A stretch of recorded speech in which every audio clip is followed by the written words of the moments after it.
প্রথমবারের মতো বিদেশি ফ্র্যাঞ্চাইজি লিগ পিএসএল এ ডাক পেয়ে এবার মাঠ মাতানোর অপেক্ষায় টাইগার অলরাউন্ডার মেহেদী হাসান মিরাজ। তাই তো অনুশীলনে একদিকে বল হাতে যেমন নিজের ঝলক দেখাচ্ছেন, অন্যদিকে ব্যাট হাতে বড় শটে নিজেকে অভ্যস্ত করছেন।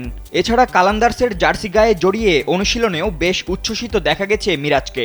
এমনকি সপ্তাহ দুয়েক আগেই বাংলাদেশের জাতীয় দলের বোলিং কোচের দায়িত্ব উঠেছে যেই সাবেক অস্ট্রেলিয়ান গতিতারকা শন টেইটের হাতে, তার সঙ্গেও কুশল বিনিময় করেছেন টাইগার এই অলরাউন্ডার। আপাতত মিরাজের পিএসএল অভিষেক ম্যাচের প্রতিপক্ষ দল করাচি কিংসের বোলিং কোচের দায়িত্ব পালন করছেন টেইট।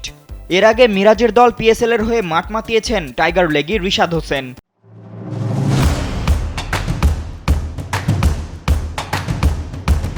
তবে ভারত পাকিস্তান সংঘাতের উদ্ভূত পরিস্থিতিতে রিশাদ সহ অন্যান্য বিদেশিরা দেশে ফিরলে পরবর্তীতে জাতীয় দলের ব্যস্ত সূচিসহ বিভিন্ন কারণে অনেকেই আর ফিরতে পারেননি লাহোরে, যে কারণে পরবর্তীতে সাকিব আল হাসান ও মেহেদী হাসান মিরাজকে দলে ভিড়িয়েছে দুইবারের চ্যাম্পিয়নরা। বৃহস্পতিবার রাত ৯টায় করাচির বিপক্ষে মাঠে নামছে মেহেদী হাসান মিরাজ ও সাকিব আল হাসানরা।